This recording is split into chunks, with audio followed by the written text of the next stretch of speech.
te ou bien ko créer débat oyo ezanga esikate. Et choix ezali très clair, ce n'est pas parce que je suis le katumbiste yango na kolobelaka pona oyo etalami Moïse Katumbi te na kolobango en tant que nationaliste congolais oyo azali kobunda pona intérêt général ya le peuple congolais. Po ozala na mokonzi ozala chef de file de opposition bazali kotala nano nombre ya batu oyo ozali na bango sima na yo.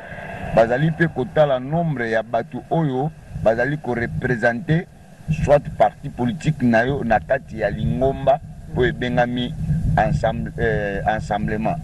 oyo bengami ensemblement provincial ou bien ensemblement nani national. Soto yé epa ya ndeko na ngai oyo bengami Martin Fayulu. Soto tali bandeko bazali kotala biso, tout le monde est d'accord que Martin Fayulu aza yé moko député na kati ya lingomba wana. Donc yé penza batie penza musika makambo ba faire itali ete za ba faire mikolo parce que ta ozo sa politique pour ça la politique na mayele au monde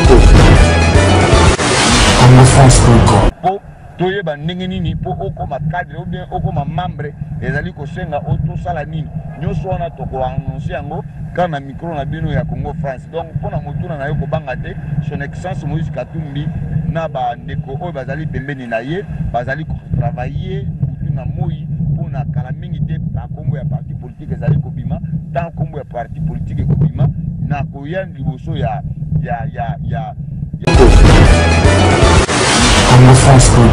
Mesdames, Mesdemoiselles et Messieurs, amis fidèles téléspectateurs de la 3xW.congofrance.com, merci Pascal Janomo en train de nous suivre à travers cette émission, à travers le monde, à travers cette émission de Solo Lapo na Congo, présenté par votre humble serviteur Yannick Wenge, Moto Atonda Nakati Nakibonzambe. Mesdames, Mesdemoiselles et Messieurs, Toko Sola Mamwebele Nakati ya émission Oyo. Mesdames, Mesdemoiselles et Messieurs, Nani a cause à la porte-parole, il y a opposition, et Rosala Jean-Pierre Bemba, et Rosala Martin Fayulu Topé, Moïse Katumbi Toko Solango Nakati ya émission Oyo. Comme on a Yannick Wenge Naza, frère Nabino Naza Congolais, na rapoto Sola Mambo, Oyo, Etali Moka na biso, Toza Oyo Nakati Durban, Kwa Zulu Natal Moka ya Shaka Zulu. Na papa Peter Mukendi, président et les amis de Moïse Katumbi Toso la Mambu, ezoleka na mboka na biso. Nazana pembe na ngawa na opesa déjà mote pe aza moyi na kati émission na biso Toso la pona Congo. Mais na pesi su mote na mama Adele yo mama andima kolia la bano babwaka ma ba autiste ba ndundu ba trisomie. Mama Adele yo mo bato mbongo bo soutenir mama na association na e ekele liboso pour monter mobola mu eleki. Merci beaucoup na ensemble pour une nouvelle république. Il y a président Ndala. Président Peter la pêche au mot déposé mon imam d'émission. Merci beaucoup Neonanga Yannick Wenge Mutuatondi na Bunzambe. Merci pour na motema munene ozanango. Oyeli susu lelo pour tout to développer au Italie, Congo, RDC parce que babiso mususu de Romaka tolali boye Congo balobini Congo basali peuple congolais nini na congolais yo baliaki nini. Première chose déjà na moni que ça va parce que naza kotinda mbongo pona bana ya bandeko oyo bazala na Congo mais côté primaire na moni que ça va so ba côté biso na secondaire au salaka lisusu bien mais nzambe azwa lukumu ndenge oye ko mona biso mokolo lelo po to meka kosola bandeko oyo bazali kolanda biso na tongo na moi na ba oyo babenga biso bazwa ba remarque oyo tosalaka babengi bancourager biso esalaka pe bien nzambe apambola yo pe apambola bandeko oyo bazali kotala biso na air oyo tozali. Merci beaucoup papa Peter Mukendi. Président Peter, nani akozala leader topé porte-parole ya opposition entre Jean-Pierre Bemba, Moïse Katumbi et Martin Fayulu? Merci beaucoup ndeko na ngai Yannick Wenge mutu oyo atondi na Bunzambe. Ezali polémique te, ezali créer des ordres ou bien créer débat oyo ezanga esikate. Et choix ezali très clair, ce n'est pas parce que je suis le katumbiste yango na kolobelaka pona oyo etalami Moïse Katumbi te na kolobango en tant que nationaliste congolais oyo azali kobunda pona intérêt général ya le peuple congolais. Po ozala na mokonzi ozala chef de file de opposition bazali kotala nano nombre nombre ya batu oyo ozali na bango nsima na yo bazali mpe kotala nombre ya batu oyo bazali korepresente soit parti politique na yo na kati ya lingomba oyo ebengami ensemblement oyo ebengami ensemblement provincial ou bien ensemblement nani national so toye epai ya ndeko na ngai oyo abengami Martin Fayulu so totali bandeko bazali kotala biso tout le monde est d'accord que Martin Fayulu azali ye moko député na kati ya lingomba wana donc ye penza batie penza musika makambo bafere etali ete eza bafere ya mikolo parce eta ozosala politique po esala politique na mayele omoni tosanganaki me mutu na mutu azali déjà kosala campagne mpona parti politique na ye oyokaki Jean-Pierre même babelelaki po vote badepute na biso bazala ebele oyokaki Moïse Katumbi azali kobelelaki tozala badepute na biso bazala ebele oyokaki Martin Fayulu ye azali kobelela kaka akoma président ya Congo sans kozala na base nsima na ye donc tant résultat ebimi je pense aujourd'hui tout le monde est d'accord ya kolobaki Martin Fayulu azali ye moko député oyo abengami député na national na kati ya assemblée nationale na mboka na biso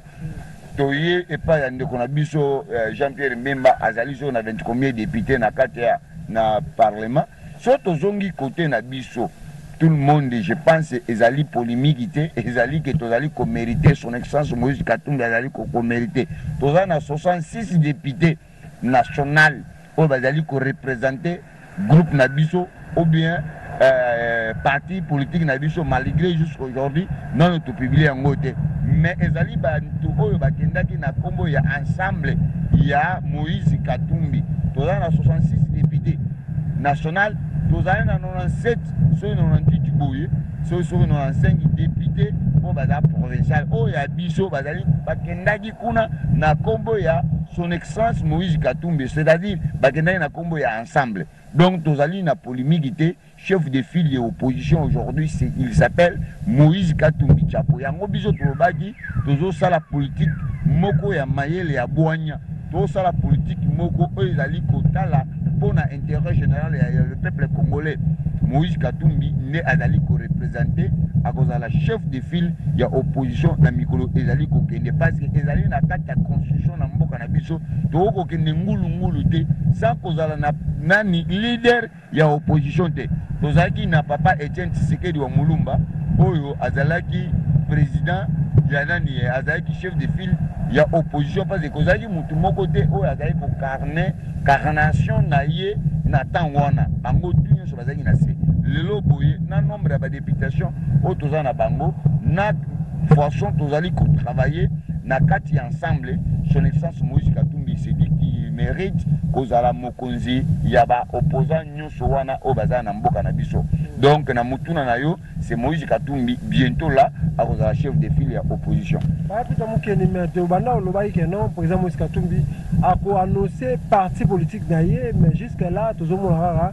rien na rien eloko eza te nayebi te aza kobanga kosala parti politique po parce que kosala mpe parti politique eza lipa na nguba te Moïse Katumbi azobanga kosala parti politique to eza kaka ke non azozelaka bastratégie to babombele mwa poste moko bazozela avant abimisa parti politique. Merci beaucoup Ndeonanga Yannick Wenge Moutatoni na Bunzambe. Je ne pense pas que Moïse Katumbi a la politique pour Azobombama ou bien Azoluka poste poste nini ou bakopesa ye pour bafuta ye combien. Touta yi ko lancer 500 millions de dollars to pesa oyo ya nyongote to pesa na nini na gouvernement pour ndenge ezali ke mbongo ezalaki te pour na kofuta ba enseignant biso tondimaki to pesa 500 millions de dollars pour na ke bafuta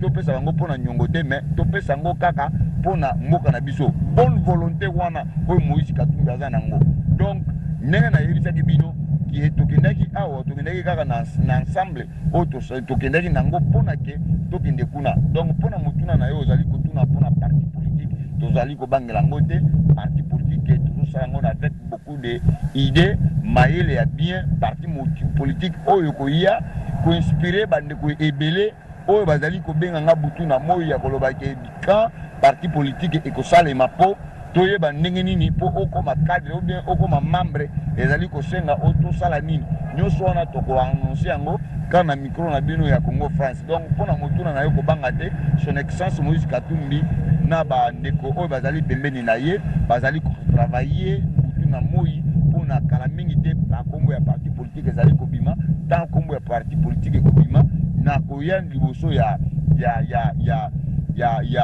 micro na bino na koya liboso ya caméra na bino na koya liboso ya chaîne na bino oyo to pesa bandeko ya koyebisa bango kombo ya parti politique na nini ezali kosenga po okoma membre ya parti. Papa Peter Mukendi bato ebele bazo douter bato ebele bazo lela bazo ebele bazo na kanda ya komona ke président Fachi azaka na tapis rouge mboka na biso ba intérêt nyonso tout eza na maboko ya Kabila na minute oyo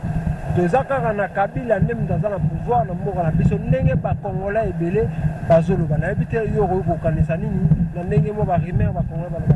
Non, ngai na koloba te ke Fachi azotambolaka na tapis rouge na koloba ke tapis rouge wana azotambola ngo kutu te mpona esengo azali kotambola mpona azongisa mboka na biso esika oyo ezali kosenga ke ekoma en tant que le frère nationaliste oyo azalaka mpenza koya liboso ya bato mpona kodefendre RDC relation moko mundele nani pays moko te ya libanda ezalaki lisu na relation avec Congo. Tozali contre ba français, tozali contre ba belge, tozali bato nyonso wana Kabila et politique nambe Rwanda mutuchi abebisaki ba relation nyonso wana. Mais pona bolingo oyo ke ta Fachi azui esika wana akendaki abandi ko solola. Première muto fo fandisa na ye bien o solola na ye bien, c'est Amérique ekoisa Lumumba, Amérique tombola Mobutu. Amérique ekoisa Mobutu. Amérique memeli biso Laurent Désiré Kabila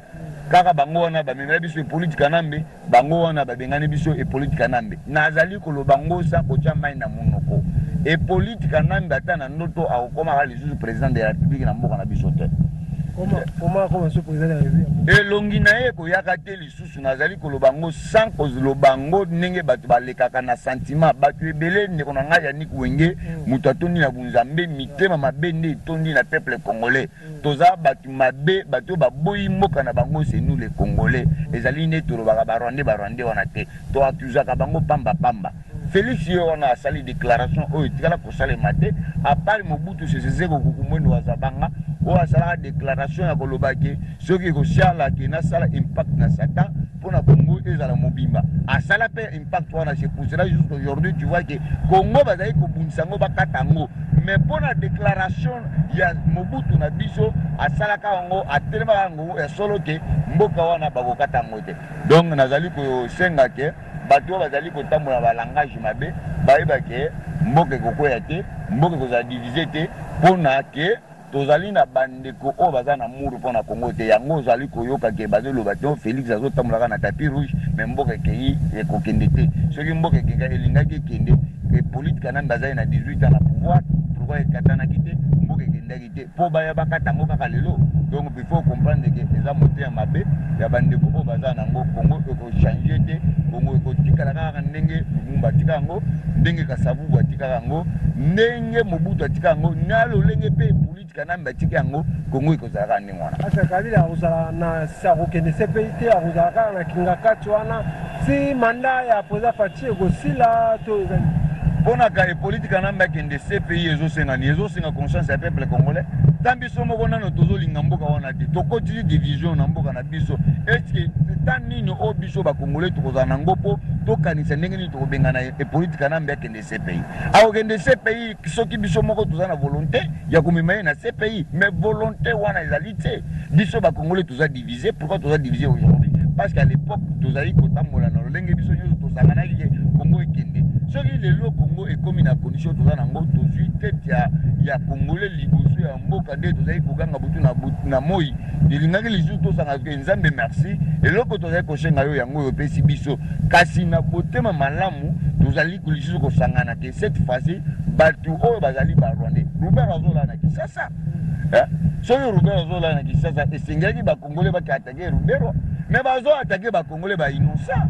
bazali ko kwatake bato oyo bakoki kwatake te pona nini bakongolais tozali koloba mingi pe tokomaka na temps ya action ne esika oyo congolais akomaka mutu oyo azali trop faible soki toza na besoin ya solo que et politique na Rwanda mutuchi akende na CPI et sengi biso ba congolais tozala na conscience tranquille to sangani to bandi ko sala ba marche partout tozo kende kufunda ye avec preuve à l'appui mukanda to sali to memi memo soki na nini na ba représenter CPI na Congo bandi ko bazali na poto ba memi ba mikanda na CPI ba ke kuna à partir de cela nde ba comprendre que ba congolais bazana ba dossier contre politique. L'inauguration ya salle du spectacle au Salamina Kinshasa présent Fachi qui est inauguré avec impact na idéologie bazaki na ba CPI na salle kitoko au Salama na kati ya Kinshasa réaction des années teke yana non nazana esengo mingi ne onanga ya Nikwenge esengo ya makasi na sepelaki ndenge na monaki lolenge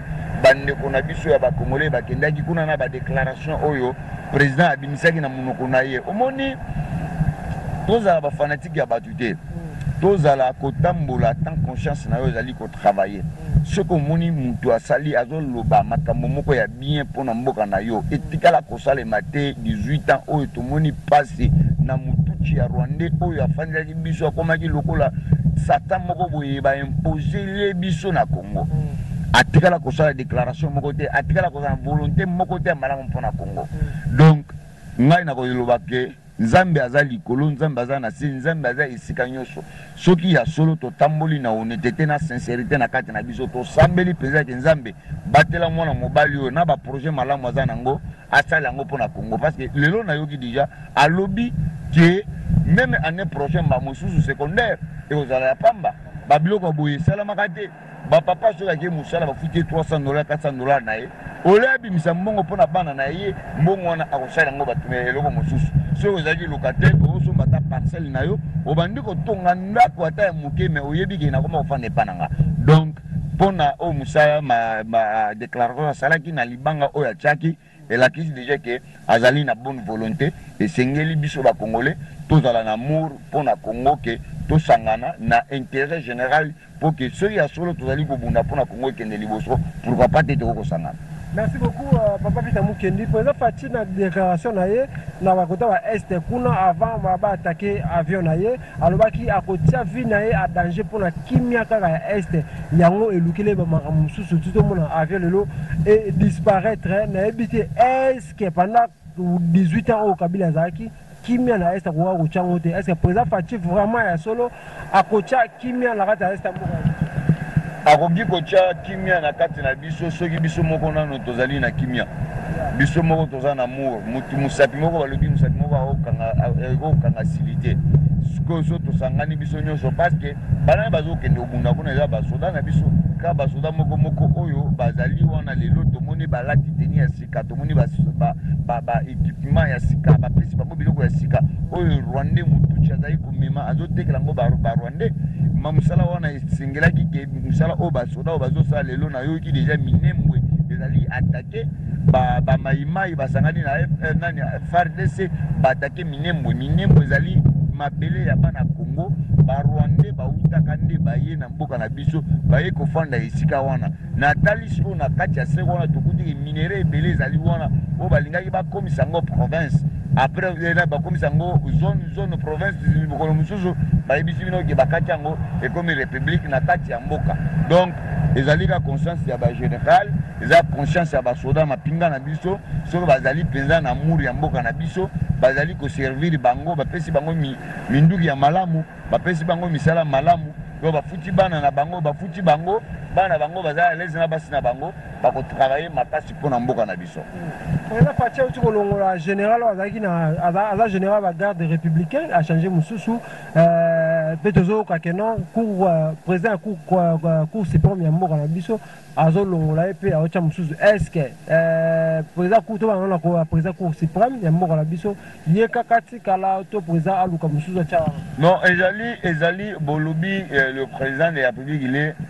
le suprême azam mandat azali nani mokonzi commandant suprême c'est-à-dire azali na bokonzi ya kolongola azali na bokonzi ya kozongisa donc aolongola oyo azwi mosusu atie tomona ngo epai politique nambe ezali na kati ya constitution ya mboka na biso ozo comprendre omoni ezali kopesa yango epesaka président de la République pifo ya koloba ke il est président azali na pouvoir ya kolongola na kozongisa personnellement ndenge batangaki général wana azali moko te na ndenge na yokeli yango baza soki misatu soki mitano oyo bakangamaki na oyo ya sunani ya biso ya nini ya justice il faut bakanga bango bazali kosala te mpona Congo bango bazali kaka na esprit ya koloba ke et politique en rwandais mutuchi oyo va servir pendant 18 ans il est toujours le président mpona sikoyo va sentir ya solo ke bokonzi ya politique en tosalaka na yo émission na lobaki mafuta oyo ezalaka likolo ya mutu na ye nzambe alongolaka yango c'est vrai eza lisusu te akokomaka lisusu te ezali bandeko oyo bazali kotravailler mpona le peuple congolais bosala mpona bana ya bacongolais parce que un jour bana na bino bakotunaka bino mitu bakotunaka bango mituna ya koloba ke papa na yo azalaki mokonzi ya mboka oyo asalaka nini mpona le peuple congolais. Merci beaucoup Papa Peter Mukeni, le président des amis de Moïse Katumbi awa na Durban. Na ya lelo na kutio na batu ya layo ya les amis de Moïse Katumbi réunion masolo salami kitoko masolo za kitoko na ebité mambozo kendeni na les amis de Moïse Katumbi awa na kata dio. Non musala ezo salema bandeko bazali kozela ba mama ba yaya ba papa ba mama na ba sœur oyo penza bazali vacciner katumbiste baozela mokolo nini parti politique ebobima parce que balingi bakoma ya solo bamembre balingi baza mpenza bamembre ya parti parce que kozali bato oyo ya mibengi azali katumbiste mala membre ya nini ya parti te ozo comprendre moto mosusu alobi ke nonga nalingaka ye mais apesi mpe barezo mosusu koza baoyo sikoyo lokola ndenge yo moko olandi baza vaccine bakatumbiste oyo bazali kozela mokolo nini parti na miso yango bazotuna yo jour nini mambo ya parti na bino kosala mamini. Non sincèrement parti tozozela mokolo parti asala yango biso tozali wana mpona koservir tozozela président Moïse Katumbi annonce yango mokolo akoannonce yango j'espère tozala na réunion oyo kosenga bandeko ebele tokutana mpo todéveloppe à partir de cela nde tokoyeba nini tokosala après tokoyeba direction nini oyo komema biso mpo ke ndenge tozali kozela mpe maponami oyo koya na 2023 toyeba soki tokomérite kozonga lisusu mboka mema mosusu kotia mpe candidature ya députation soit provinciale obe nationale parce que tozali kobunda mpona mboka na biso en tant que tokomi balobeli ya bakongole oyo bakoki koloba te mba mosusu tokokobakisa un plus mpona mboka na biso ekende liboso. Salomon Escadela na okiki ma passeport na esili bientôt là il va retourner dans son pays na évité moi Liloba. Merci beaucoup pour son excellence, Monsieur le Président Félix Tshisekedi. Nenge alobayi ke azali na problème te ya conseiller spécial ya son excellence Moïse Katumbi oyo abengami na kombo ya Idi Solomon Skadela ya solo tozali penza na esengo mingi ndenge ndeko azwi mukanda na ye oyo ezali droit na ye parce que passeport ezali document oyo ezali droit ya citoyen nyonso donc bauti kopesa ye mukanda na ye toza na esengo mingi parce que document wana elingaki ekotisa polémique ebele na kati ya réseaux sociaux mais je bénis Dieu parce que conseiller ya son excellence Moïse Katumbi auti kozwa mukanda na ye bientôt là azozonga na mboka ya bakoko na ye. Merci beaucoup Peter Mukeni, on va faire cette émission mon message moi quelques mots na batu o balandi biso non message nga na lobaka butu na moi sans kokosa bandeko bazolanda biso message ezalika moko tozala tranquille ta ozoleka na média zala na conscience ta ozoloba yeba nini ozali koloba donc Congo ezali ya congolais nyonso Congo ezali kosenga amour ya biso ba congolais tozali komidiviser pamba entre état ba rwandais bazali koseka biso tokolinga ndenge bakoleba ndenge nini ke tozali koluka tozali kolinga mboka na biso en tant que biso ba congolais tozolinga biso moko donc nazali kopesa ka mbote na ngai pa na yo moko ndenge oye sima kamera na moni ndeko Robert sima kamera na pesi mbote na ngai epa oyo ya biso son excellence Moïse Katumbi na mama Karine Katumbi na pesi mbote epa ya conseiller na ye oyo kala mingi te ya kozonga mboka mbote na ngai epa ya porte-parole ensemble oyo abengami na Olivier Kamitatu na honorable Francis Kalombo na pesi mbote na ngai epa ya oyo nyonso abengami aza katumbiste vacciné na pesi mbote epa ya bandeko tu nyonso oyo bazali kosambela mpona République démocratique du Congo eki avancé na pesi mbote na ngai epa ya pasteur Paulin Mwewa napesi mbote na ngai pa pasteur Albert Mputu, pasteur Ogi Faya, napesi mbote pa bana nzambe nyonso, nzambe abatela mboka na biso, akosa kimia, nzambe apambola la République démocratique du Congo. Merci beaucoup mesdames, mesdemoiselles et messieurs, nous sommes arrivés à la fin de cette émission. Merci beaucoup à tout le monde qui a suivi cette émission. Merci beaucoup à maman Adèle Yomo, association maman Adèle Yomo, ayaka na bano babwa kama batizomi, ndundu bautiste. Maman Adèle Yomo nzambe apambola yo. Merci beaucoup, c'était là papa Peter Mukendi pour les amis, les mots c'est tout. Merci beaucoup sur ma caméra, monsieur Robert, monsieur Mizoué. Sur l'image à Kitoko. Merci beaucoup, le boss Josué. Didi Dupont, nous sommes à la fin d'ici la porte. Vous bien avec l'espoir de vous retrouver au prochain numéro. Ciao.